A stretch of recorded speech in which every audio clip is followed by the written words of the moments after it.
O.J. Simpson is dead at the age of 76, or as the Drudge Report covered it, cancer murders O.J. With that, likely because earlier in life, while he did win the Heisman Trophy for USC and he played for the Buffalo Bills, O.J.'s most well known for standing trial for the double murder of his ex-wife and her friend, which is also why we've seen drastically different reactions to his death, with many making jokes or rejoicing in it, saying R.I.P., rest in piss, whereas others have called those people disgusting and saying they choose to remember O.J. for other things. Which is why I gotta ask, where do you land on this? I grabbed the knife. After that, I don't remember, except I'm standing there and there's blood and stuff around. I hate to say this, but this is Why in the world would O.J. Simpson start laughing in the middle of an interview about killing his wife? The answer is duper's delight. If you don't know what duper's delight is, it's the rush of endorphins a liar gets when they lie and get away with it. So let's keep listening. The more time I spent with him, the more I felt that he knew he had done it, because as we got closer to that chapter on the murders, it became harder and harder for him to deal with. It was a real struggle. I mean, he never fell apart and he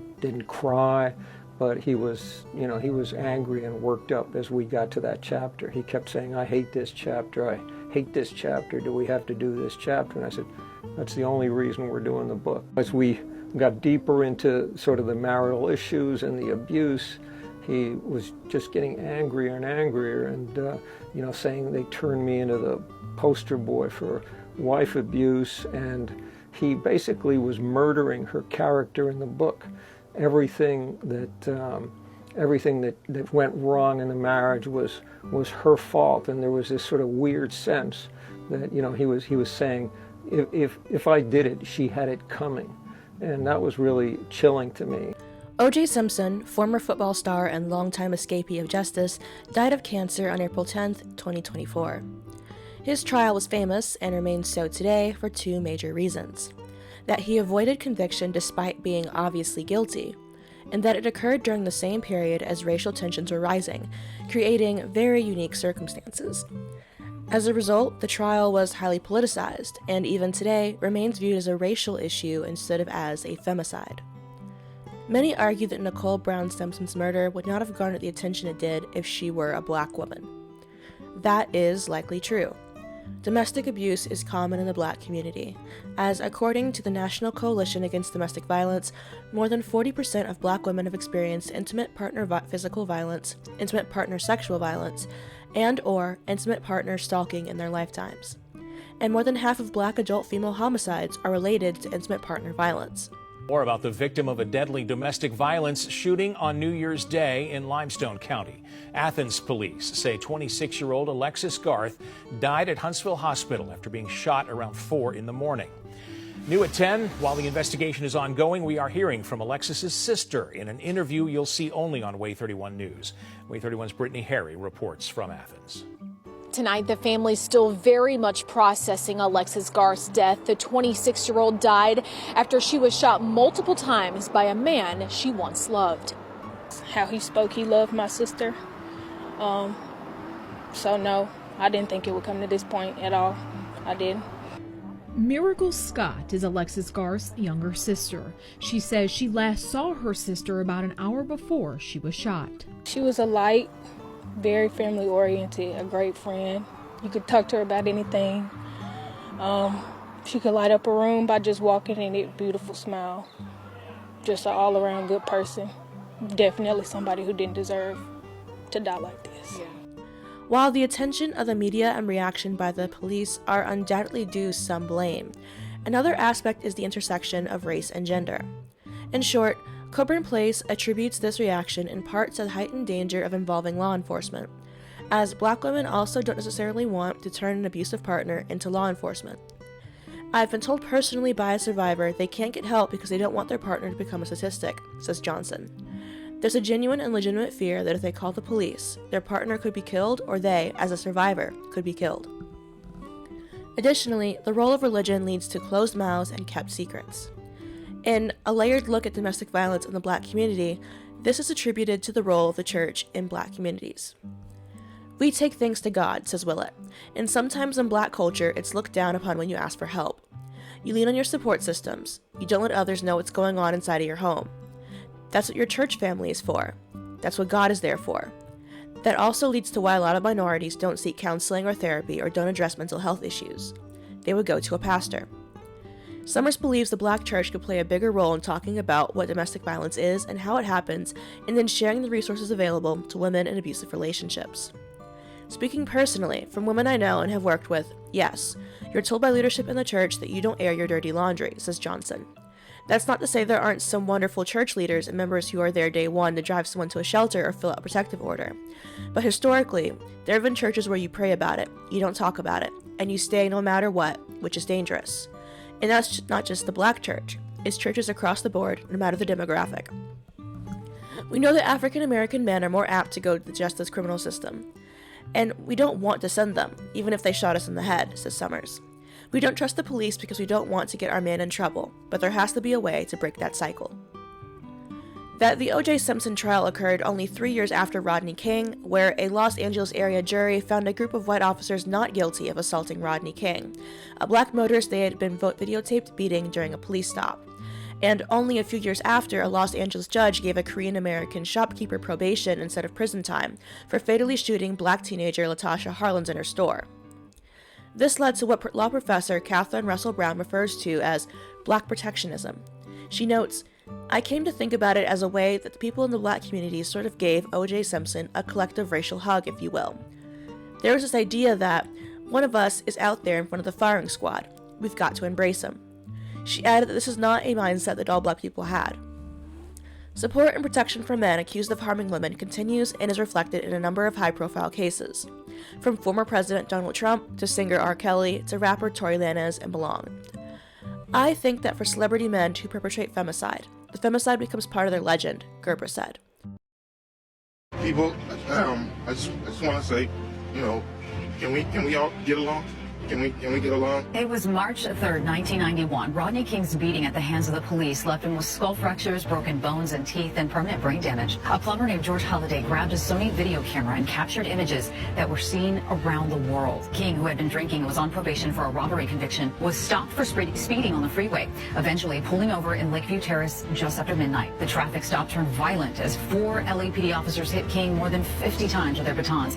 Kicking him, they shot him with stun guns. The officer's acquittal by an all-white Simi Valley jury in 1992 sparked the LA riots, leaving 50 people dead and causing $1 billion worth of damage to the city. A second federal trial resulted in 2 of the 4 officers being jailed. King sued the city of LA and won nearly $4 million. King eventually got engaged to Cynthia Kelly, one of the jurors that won him that settlement. King died in 2012 at the age of 47 from an accidental drowning. Do you think that they're members of the jury that voted to acquit OJ because of Rodney King? Yes. You do? Yes. How many of you think felt that way? Oh, probably 90% of us. 90%? Did you feel that way? Yes. That was payback. Uh-huh. You think that's right? This might sound really strange, but I think that among some people, they're admired for having committed murder. They're admired for having escaped accountability. While the O.J. Simpson trial is inextricable from the racial tensions of the time, the femicide aspect is often overlooked. Many argue that Nicole Brown Simpson received more attention than a black woman would have. However, the truth is that it is not a privilege or an honor to be given a spotlight after you are dead. The truth is that the problem is men killing women, regardless of their race or socioeconomic status. Femicide does not happen to only one kind of woman, and misogyny is not a poor or brown woman's problem alone. If a rich woman, if a famous woman, if a white woman cannot escape misogyny, then it illustrates that there is no privilege that supersedes the oppression of misogyny. It merely comes in different forms. This 25-year-old Dawn Singleton was on the brink of starting a new chapter in her life as she prepared to marry her high school sweetheart, NSW police officer Ashley Wildey, until she lost her life in the horrific Sydney stabbing incident alongside 5 other shoppers. In a cruel twist, her fiancé, having just finished his shift, rushed to assist, only to realize Dawn was among the victims. Just last week, Dawn, the daughter of advertising titan John Singleton, excitedly purchased her wedding dress, eagerly anticipating the special day. She has been remembered as a sweet, kind-hearted soul. The problem hasn't improved much since the 90s. Women are still killed and their killers avoid justice. It's institutional. It's a bias that's as deep as a splinter under a nail. Andrea Dworkin wrote about this in the aftermath of the trial, and although nearly 30 years has passed since then, You'll find her words still ring true today. In Last Days at Hot Slit, Dworkin wrote, in memory of Nicole Brown Simpson. It reads as follows. 1. Before the trial. It's the perpetrator, stupid. You won't ever know the worst that happened to Nicole Brown Simpson in her marriage, because she is dead and cannot tell you. And if she were alive, remember, you wouldn't believe her. You heard Lorena Bobbitt after John Wayne Bobbitt had been acquitted of marital rape. At her own trial for malicious wounding, she described beatings, anal rape, humiliation. She had been persistently injured, hit, choked by a husband who liked hurting her. John Wayne Bobbitt, after a brief tour as a misogynist media star, beat up a new woman friend. It is always the same. It happens to women as different as Nicole Simpson, Lorena Bobbitt, and me. The perpetrators are men as different as O.J. Simpson, John Wayne Bobbitt, and the former flower child I am still too afraid to name.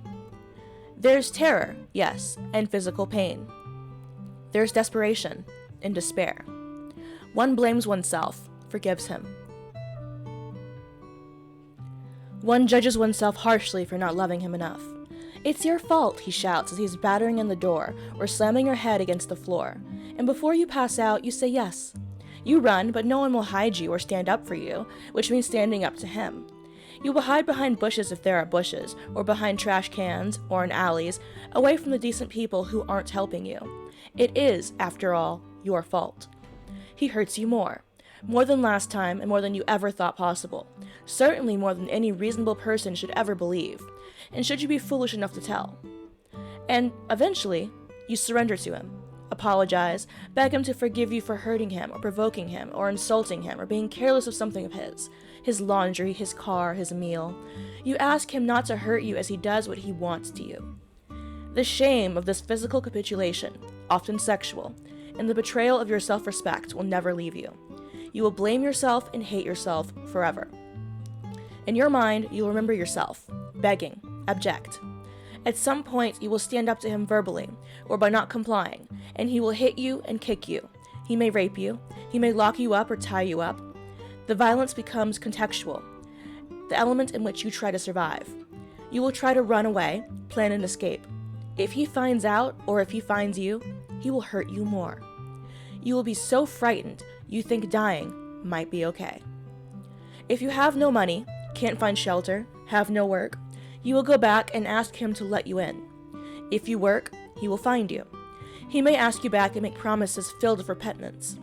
He may beat you and force you back. But if you do stay away and make a break, he will strike out of nowhere, still beat you, vandalize your home, stalk you. Still, no one stops him. You aren't his wife anymore, and he still gets to do it. Nicole Simpson, like every battered woman, knew she would not be believed. She may have been shrewd enough to anticipate the crowds along the Orange County freeways cheering on OJ. Every battered woman has to be careful, even with strangers. His friends won't stop him, neither will yours. Nicole Simpson went to many experts on domestic violence for help, but none of them stopped him. That's what it takes. The batterer has to be stopped. He will not stop himself.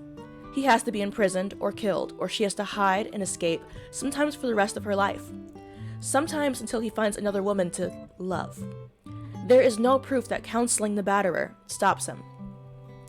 It was Nicole who asked the police to arrest Simpson in 1989, the 9th time the police had been called. Arrest needs to be mandatory. The 1989 assault on Nicole Simpson should have resulted in O.J. Simpson's 9th arrest. We don't know by what factor to multiply the number 9.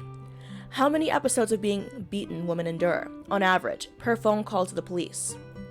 In 1993 alone, there were 300,000 domestic violence calls to the police in New York City.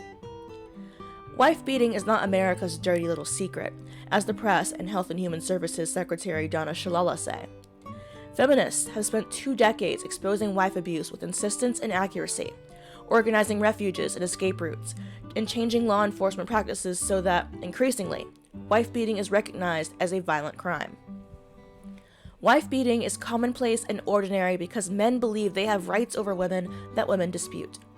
The control men want of women, the domination men require over women, is expressed in this terrible brutality. For me, It was for a 4-year period 25 years ago in another country. For 4 million women in the United States, 1 every 15 seconds. It was yesterday and today. What no one will face is this. The problem is not with the woman, it is with the perpetrator. She can change every weakness, transform every dependency. She can escape with the bravado of a Jesse James, or the subtle skill of a Houdini. But if the husband is committed to violence and she is not, she cannot win her safety or her freedom. The current legal system, victim advocates, counseling, cannot keep her safe in the face of his aggression. Accounts of wife beating have typically been met with incredulity and disdain, best expressed in the persistent question, why doesn't she leave? But after 2 decades of learning about battery, we now know that the more battered women are killed after they leave than before. Nicole Simpson was living in her own home when she was murdered. Her divorce had been finalized in 1992. Whether or not her ex-husband committed the murder, he did continue to assault her, threaten her, stalk her, intimidate her. His so-called desire for reconciliation masked the awfulness of her situation. The same for every woman who escapes but does not disappear. Having ended the marriage, Nicole Simpson still had to negotiate her safety with the man who was hurting her. She had to avoid angering him. Any hint that her amiability was essentially coerced, any threat of public exposure, any insult to his dignity from his point of view, might trigger aggression. This cause and effect scenario is more imagined than real, since the perpetrator chooses when he will hurt or threaten or stalk. Still, the woman tries. All the smiling photographs of them together after the divorce should evoke alarm, not romantic descriptions of his desire to reconcile. Nicole Simpson followed a strategy of appeasement, because no one stood between her and him to stop him. Escape, in fact, is hell. A period of indeterminate length reckoned in years, not months, when the ex-husband commits assaults intermittently, and acts of terrorism with some consistency. Part of the torment is that freedom is near, but he will not let the woman have it. Many escaped women live half in hiding. I am still afraid of my ex-husband each and every day of my life, and I am not afraid of much. Maybe you don't know how brave women are, the ones who have stayed until now and the ones who have escaped, both the living and the dead. Nicole Simpson is the hero. The perpetrator is the problem, stupid. 2. During the trial. In Nicole Brown Simpson's words. Words matter. O.J. Simpson's defense team asked Judge Lance A. Ito to order the prosecution to say domestic discord, rather than domestic violence or even spousal abuse, already euphemisms for wife beating, and to disallow the words battered wife and stalker. Ito refused to alter reality by altering language, but some media complied. For example, River Alive, where domestic discord became a new term of art. The lawyer who successfully defended William Kennedy Smith on a rape charge also used that term systematically. Where is the victim's voice? Where are her words? I'm scared, Nicole Brown told her mother a few months before she was killed. I go to the gas station, he's there. I go to the Payless shoe store, and he's there. I'm driving, and he's behind me. Nicole's ordinary words of fear, despair, and terror told to friends, and concrete descriptions of physical attacks recorded in her diary, are being kept from the jury. Insignificant when she was alive, because they didn't save her. The victim's words remain insignificant in death. Excluded from the trial of her accused murderer, called hearsay, and not admissible in a legal system that has consistently protected or ignored the beating and sexual abuse of women by men, especially by husbands. Nicole called a battered woman's shelter 5 days before her death. The jury will not have to listen, but we must. Evidence of the attacks on her by Simpson that were witnessed in public will be allowed at trial. But most of what a batterer does is in private. The worst beatings, the sustained acts of sadism, have no witnesses. Only she knows. To refuse to listen to Nicole Brown Simpson is to refuse to know. There was a time when the law, including the FBI, and social scientists maintained that wife beating did not exist in the United States. Eventually, the FBI did estimate that a woman is beaten every 15 seconds in the US, and the Justice Department concluded the same in 1984. Such a change happens this way. First, there is a terrible and intimidating silence. It can last centuries. Inside that silence, men have a legal or a tacit right to beat their wives. Then, with the support of a strong political movement, Victims of the abuse speak out about what has been done to them and by whom. They break the silence. One day, enough victims have spoken, sometimes in words, sometimes running away or seeking refuge or striking back or killing in self-defense, that they can be counted and studied. Social scientists find a pattern of injury, and experts describe it. The words of experts matter. They are listened to respectfully, are often paid to give evidence in legal cases. Meanwhile, the voice of the victim still has no social standing or legal significance. She still has no credibility such that each of us, and the law, is compelled to help her. We blame her, as the batterer did. We ask why she stayed, though we, of course, were not prepared to stand between her and the batterer so that she could leave. And if, after she is dead, we tell the police that we heard the accused murderer beat her in 1977 and saw her with black eyes, as Nicole's neighbors did, we will not be allowed to testify, which may be the only justice in this since it has taken us 17 years to bother to speak at all. I had such neighbors. Every battered woman learns early on not to expect help. A battered woman confides in someone, when she does, to leave a trail. She overcomes her fear of triggering violence in the batterer if he finds out that she has spoken, in order to leave a verbal marker somewhere, with someone. She thinks the other person's word will be believed later. Every battered woman faces death more than once, and each time the chance is real. The batterer decides. Eventually, she's fractured inside by the continuing degradation, and her emotional world is a landscape of desperation. Of course, she smiles in public and is a good wife. He insists, and so do we. The desperation is part fear. Fear of pain, fear of dying, and part isolation. A brutal aloneness because everything has failed.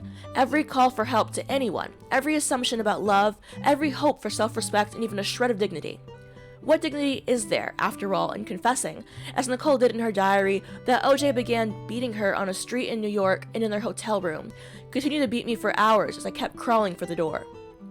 He kept hitting her while sexually using her, which is rape, because no meaningful consent is possible or plausible in the context of this violence. Every battered woman's life has in it many rapes like this one. Sometimes one complies without the overt violence but in fear of it. Or sometimes one initiates sex to try to stop or head off a beating. Of course, there are also the so-called good times, when romance overcomes the memory of violence. Both the violation and the complicity make one deeply ashamed. The shame is corrosive. Whatever the batterer left, it attacks. Why would one tell? How can one face it? Those of us who are not jurors have a moral obligation to listen to Nicole Simpson's words, to how O.J. Simpson locked her in a wine closet after beating her, and watched TV while she begged him to let her out, to how, in a different hotel room, O.J. threw me against the walls and on the floor, put bruises on my arm and back. The window scared me, thought he'd throw me out. We need to hear how he threw a fit, chased me, grabbed me, threw me into walls, threw all my clothes out of the window into the street 3 floors below me, bruised me. We need to hear how he stalked her after their divorce. Everywhere I go, she told a friend, he shows up. I really think he is going to kill me. We need, especially, to hear her call to a battered woman's shelter 5 days before her murder. In ruling that called it inadmissible, Ito said, "To the man or woman on the street, the relevance and probative value of such evidence is both obvious and compelling. However, the laws and appellate court decisions that must be applied held otherwise." The man and woman on the street need to hear what was obvious to her, the foreknowledge that death was stalking her. We need to believe Nicole's words to know the meaning of terror. It isn't a movie of the week, and to face the treason we committed against her life by abandoning her. When I was being beaten by a shrewd and dangerous man 25 years ago, I was buried alive in a silence that was unbreachable and unbearable. Imagine Nicole being buried alive, then dead in noise, our pro-woman, pro-equality noise, or our pro-family, pro-law and order noise. For what it's worth, to Nicole, nothing. The shame of battery is all ours. 3. After the acquittal, domestic violence, trying to flee. 5 days before Nicole Brown Simpson was murdered on June 12, 1994, she called a battered woman's shelter in terror that her ex-husband was going to kill her. The jury was not told this because she couldn't be cross-examined. Guess not. Most of the rest of the evidence of beating and stalking, from 1977 to May 1994, was also excluded.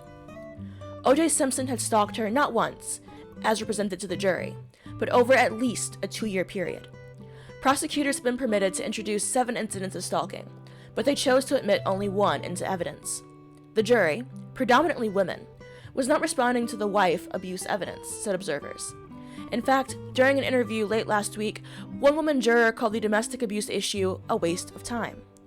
Polls during the trial confirmed women were indifferent to the beatings Nicole Simpson endured.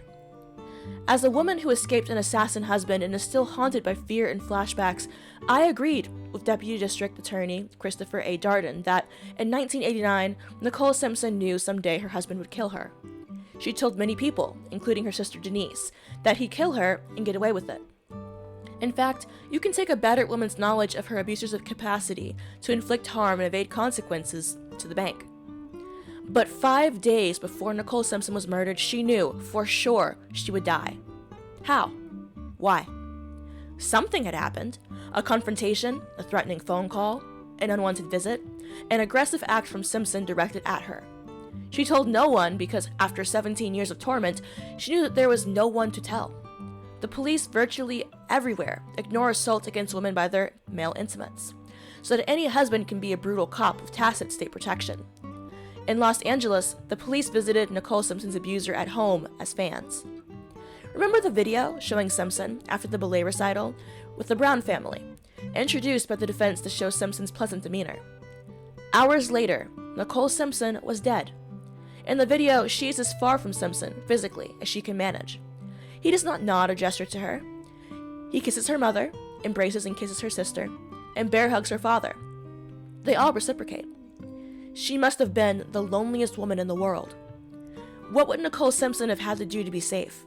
Go underground, change her appearance and identity, get cash without leaving a trail, take her children and run, all within days of her call to the shelter? She would have had to end all communication with family and friends without explanation for years, as well as leave her home and everything familiar. With this abuser's wealth and power, he would have had her hunted down. A dream team of lawyers would have taken her children from her. She would have been the villain, reckless, a slut, reviled for stealing the children of a hero. If his abuse of her is of no consequence now that she's been murdered, how irrelevant would it have been as she, resourceless, tried to make a court and the public understand that she needed to run for her life? Nicole Simpson knew she couldn't prevail, and she didn't try. Instead of running, she did what therapists said. Be firm, draw a line. So she drew the kind of line they meant. He could come to the recital, but not sit with her or go to dinner with her family. A line that was no defense against death. Believing he would kill her, she did what most battered women do, kept up the appearance of normality. There was no equal justice for her, no self-defense she felt entitled to. Society had already left her to die. On the same day, the police who beat Rodney G. King were acquitted in Simi Valley. A white husband who had raped, beaten, and tortured his wife, also white, was acquitted of marital rape in South Carolina. He had kept her tied to a bed for hours, her mouth gagged with adhesive tape. He videotaped a half hour of her ordeal, during which he cut her breast with a knife. The jury, which saw the videotape, had 8 women on it. Asked why they acquitted, they said he needed help. They looked right through the victim, afraid to recognize any part of themselves, shamed by her violation. There were no riots afterward.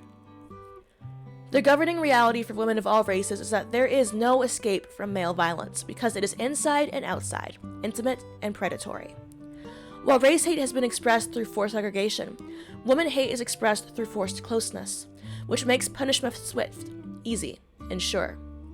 In private, women often empathize with one another, across race and class, because their experiences with men are so much the same. But in public, including on juries, women rarely dare. For this reason, no matter how many women are battered, no matter how many football stadiums battered women can fill on any given day, each one is alone. Surrounded by family, friends, and a community of affluent acquaintances, Nicole Simpson was alone. Having turned to police, prosecutors, victims' aid, therapists, and a women's shelter, she was still alone. Ronald L. Goldman may have been the only person in 17 years with the courage to try to intervene physically in an attack on her, and he's dead, killed by the same hand that killed her, in an expensively gloved, extra-large hand. Though the legal system has mostly consoled and protected batterers, when a woman is being beaten, it is the batterer who has to be stopped. As Malcolm X used to say, by any means necessary. A principled woman, all women, had better learn. A woman has the right to her own bed, a home she can't be thrown out of, and for her body not to be ransacked and broken into. She has the right to safe refuge, to expect her family and friends to stop the batterer, by law or force, before she's dead. She has a constitutional right to a gun and a legal right to kill if she believes she's going to be killed. And a batterer's repeated assaults should lawfully be taken as intent to kill. Everybody's against wife abuse, but who's prepared to stop it? This, dear viewers, is where we part. I'm aware that this type of literature is not always something people enjoy listening to, but I think that it's still very, very impactful as it was when it was originally written. Nicole Brown Simpson's murder occurred way, way before I was born, obviously, but it still had implications. I mean, that's where the Kardashians came from. They got their wealth that started from that trial. They got their notoriety. They're able to move on from there. And of course, lines from O.J. Simpson's trial were often used as jokes. And I find that disturbing. We have this strange true crime community today which often downplays the reality of violence, but do they memify it like O.J. Simpson's trial was? Anyhow, if you guys have any comments, questions, or concerns, let me know in the comment section down below. And I'll see you guys next time. Bye!